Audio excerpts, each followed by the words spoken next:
Gostaria, então, de convidar agora a doutora Ana Amélia Costa Faria, especialista em pneumologia e em medicina do sono pela Sociedade Brasileira de Pneumologia, mestre em ciências médicas pela UERJ e responsável pelo Laboratório do Sono da Policlínica Piquet Carneiro da UERJ, presidente da Regional do Rio de Janeiro da Associação Brasileira do Sono, que nos vai proferir uma palestra sobre polissonografia, a importância da apneia do sono para a tomada de decisões.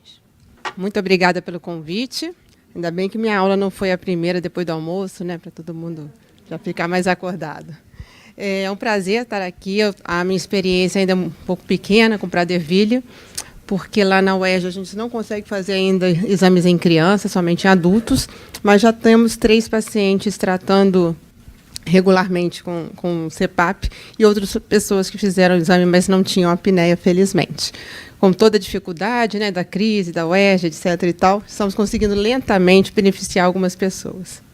Bom, então, a importância da apneia do sono para a tomada de decisões. Vocês sabem o que é polissonografia? Perguntando aqui para todas as famílias, já estão muito por dentro, né?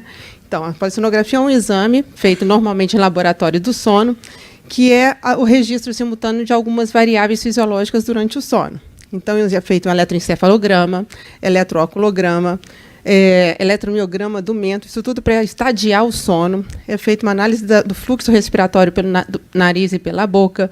É feito um registro do movimento torácico e abdominal para medição do esforço respiratório, a saturação de oxigênio, movimento de pernas, enfim. É uma monitorização bastante complexa que vai gerar um gráfico como esse aqui. Lembrando que esse gráfico aqui tem apenas 30 segundos. Né, o exame leva 6 horas, então é um exame que dá bastante trabalho para a gente laudar. Então, requer um exame realmente de alto custo, requer uma mão de obra especializada para a realização e para o estadiamento e marcação dos eventos. Bom, e o que é a apneia do sono? Eu estou falando aqui porque eu sei que a nossa plateia é mista, né? Por isso que eu estou falando um pouquinho mais dos conceitos. Então, isso aqui é um corte da via aérea superior, em que a gente vê a cavidade nasal, o céu da boca e a língua. Isso aqui é uma respiração normal, em que o ar entra e sai sem nenhuma dificuldade. E aqui uma pessoa com apneia obstrutiva do sono, em que ocorre uma obstrução da via aérea superior. A língua e o palato mole caem, impedindo a passagem de ar. Então, vou mostrar um videozinho aqui. Tem como dar o play? Que vai mostrar, não é uma criança, obviamente, é um adulto, bem adultinho. Aquele perfil clássico de paciente com apneia do sono. Ronco, né? Porque antes de obstruir totalmente a via aérea, ocorre uma obstrução parcial. Obrigada. Uma obstrução parcial da via aérea superior, vai ocorrer o ronco, por relaxamento excessivo da musculatura, pode passar. Até que ocorra a obstrução e a parada respiratória. Tem som?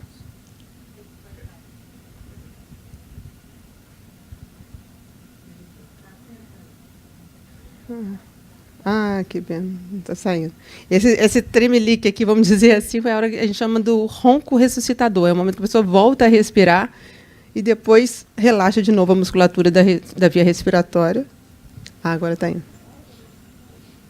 Roncando. Parou? Ah, tá.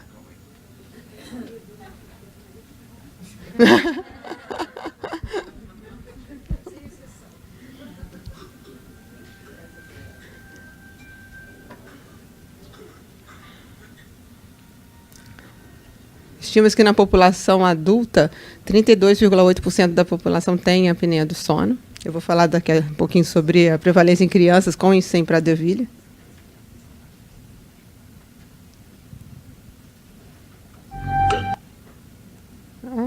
Se tiver muito trabalhoso, a gente deixa. Tem que voltar. Eu que devo ter apertado aqui sem querer.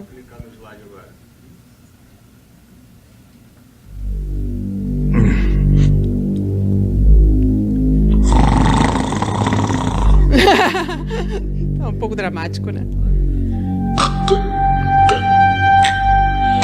Percebam que existe esforço respiratório, mas a pessoa não consegue voltar a respirar.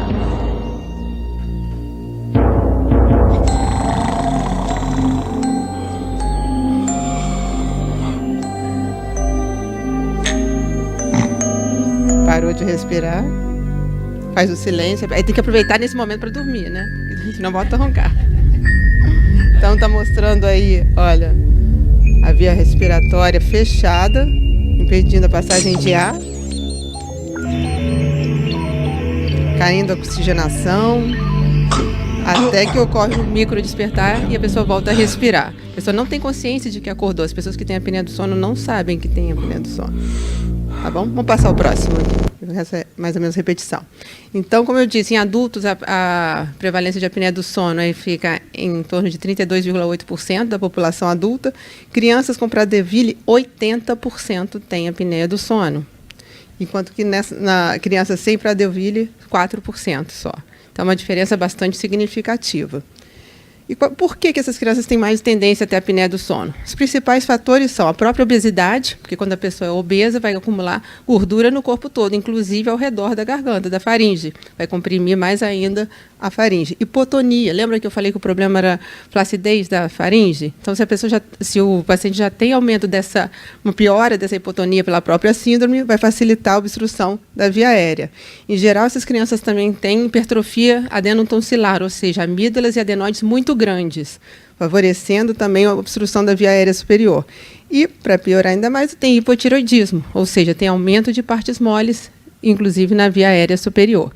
Isso tudo concorre para a obstrução anatômica e funcional da via aérea superior. Então, não é incomum o relato das mães falando que as crianças costumam respirar com a cabeça hiperestendida, na tentativa de aumentar o calibre da via aérea. É uma coisa intuitiva da própria criança. Aí, ficou bem pequenininho. Quais são as consequências da apneia do sono? Por que ela é uma doença que precisa ser tratada? No caso dos pacientes com Prader-Willi, ela concorre com a piora cognitiva, aumenta o risco de hipertensão, aumenta o risco de doença cardíaca e de AVC, e piora o déficit de atenção e hiperatividade. Além do mais, piora sintomas depressivos. E tem um relato de caso, aliás, uma série de casos mostrando que também piora a compulsão, o comportamento compulsivo. Só por ter a apneia do sono que o tratamento da apneia do sono poderia melhorar. Não coloquei aqui porque ainda foi só uma série de casos, ainda não está muito bem comprovado. Bom, quais são os tratamentos possíveis para a apneia do sono? Nas crianças, o tratamento de escolha é a adenotonsilectomia. E ela é capaz de curar 46% dos casos. Porém, pode ter recorrência, pode ter recaída. Lembra que essa história, que a adenoide pode crescer de novo? Realmente pode crescer de novo. E, às vezes, o GH pode ser responsável por isso. É por isso que a doutora Latif estava falando das precauções que temos que ter ao administrar o GH.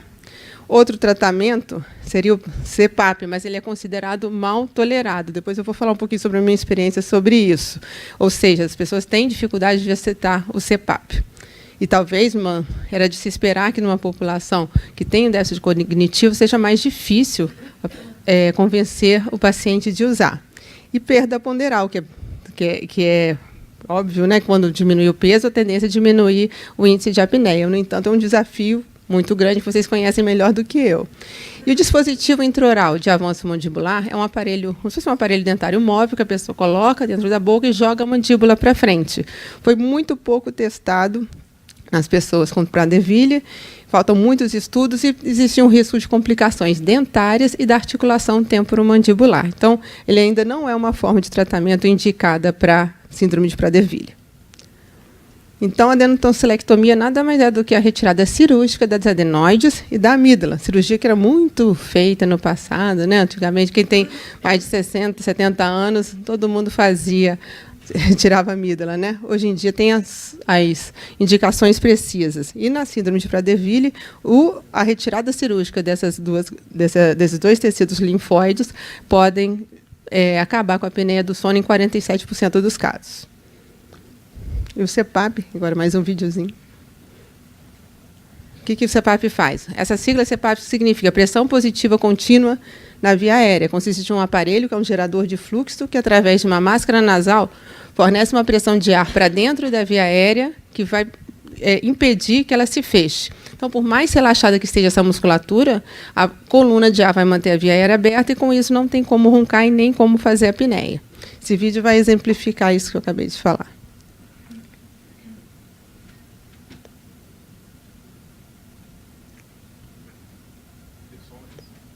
Acho que não. Não precisa, não.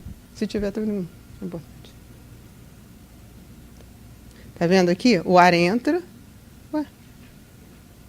Ah, sim. O CPAP, no caso aqui, é uma máscara nasoral, mas geralmente é uma máscara nasal, e ela fornece uma pressão de ar positiva para manter a via aérea aberta. Com essa coluna de ar, então, não tem como roncar e nem como parar de respirar por obstrução. Ah, tem como dormir. Olha aqui, vou dar um exemplo. Ó, esse aqui, por enquanto, eu só tenho 3 pacientes, como eu falei, usando o CPAP, e me chamou muita atenção. Eu não sei se é porque os pacientes com Prader-Willi são mais tolerantes a muita coisa, né, ao quente, ao frio, à dor e tal. O fato é que eu coloco a máscara, parece que eu não botei nada. Eu queria entender. É uma diferença diferente do que eu tenho normalmente. Coloco, é normal, não reclamam de nada.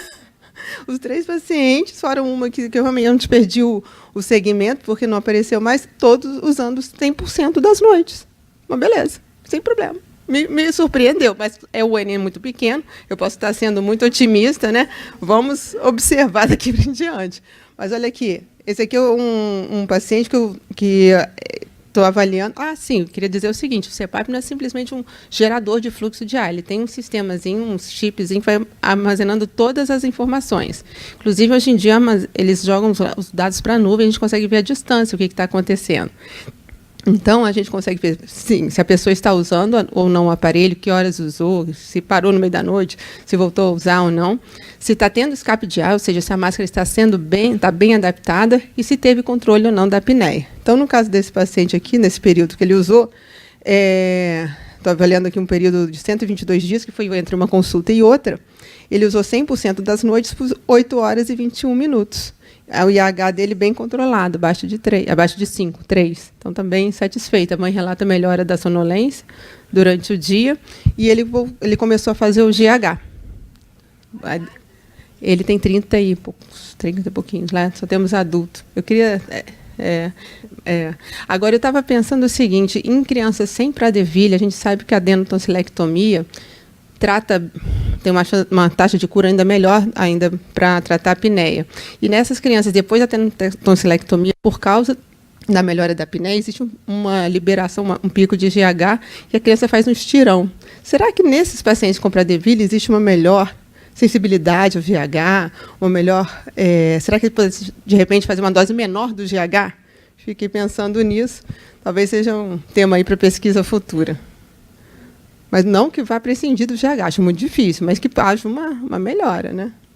Bom, apneia do sono e GH. Conforme a doutora Latifi já falou, os benefícios do GH são muitos, né? Existe um aumento de massa magra depois da sua administração, aumento do crescimento, aumento do consumo basal de energia, aumento da força muscular, da densidade óssea, do perfil lipídico e da cognição.